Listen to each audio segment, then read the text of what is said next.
U.S. on high alert for Iran threat in region after Israeli strike in Syria. The U.S. is on high alert and actively preparing for a significant attack that could come as soon as within the next week by Iran targeting Israeli or American assets in the region in response to Monday's Israeli strike in Damascus that killed top Iranian commanders, a senior administration official tells CNN. Senior U.S. officials currently believe that an attack by Iran is inevitable, a view shared by their Israeli counterparts, that official said.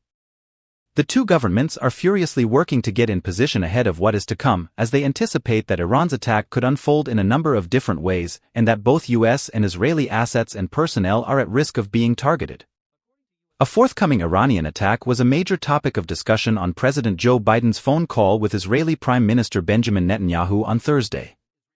As of Friday, the two governments did not know when or how Iran planned to strike back, the official said. A direct strike on Israel by Iran is one of the worst-case scenarios that the Biden administration is bracing for, as it would guarantee rapid escalation of an already tumultuous situation in the Middle East. Such a strike could lead to the Israel-Hamas war broadening into a wider, regional conflict, something Biden has long sought to avoid. It has been 2 months since Iranian proxies attacked U.S. forces in Iraq and Syria, a period of relative stability after months of drone, rocket and missile launches targeting U.S. facilities. The lone exception came on Tuesday when U.S. forces shot down a drone near Al-Tanf garrison in Syria. The drone attack, which the Defense Department said was carried out by Iranian proxies, came after the Israeli strike on the Iranian embassy in Damascus. We assess that Al-Tanf was not the target of the drone, a defense official said Tuesday.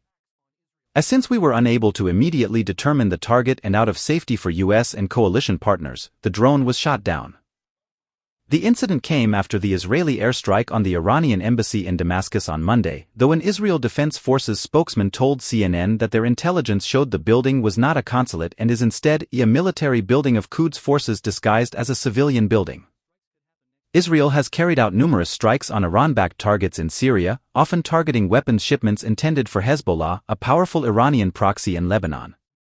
But the targeting of the embassy itself marks a significant escalation, since embassies are considered the sovereign territory of the nations they represent. Iran vowed to take revenge after Israel's airstrike on Iran's embassy complex in Syria, which killed at least 7 officials.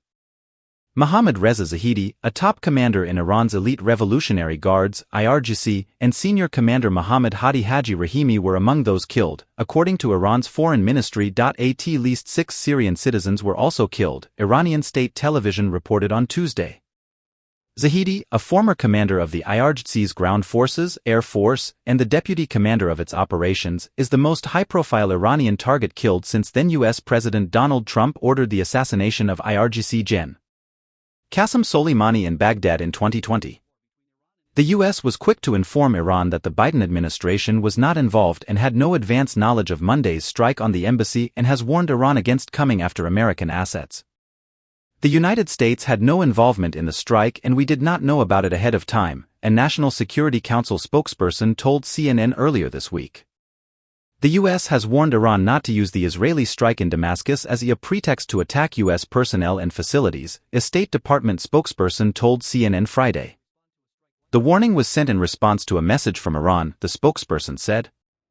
Iran's message to the U.S. blamed the U.S. for the Damascus attack, a senior administration official said, though it was not clear what, if anything else, Iran conveyed to the U.S. in that initial message. The deputy chief of staff of the Iranian president, Mohammad Jamshidi, said on X Friday that in a written message, the Islamic Republic of Iran warns U.S. leadership not to get dragged in Netanyahu's trap for U.S. Stay away so you won't get hurt.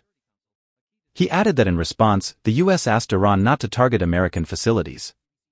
As Iran noted publicly, we received a message from them, the State Department spokesperson told CNN when asked about Jamshidi's post. We responded by warning Iran not to use this as a pretext to attack U.S. personnel and facilities. We did not ask. A senior administration official described the U.S. warning to Iran as, "Don't think about coming after us."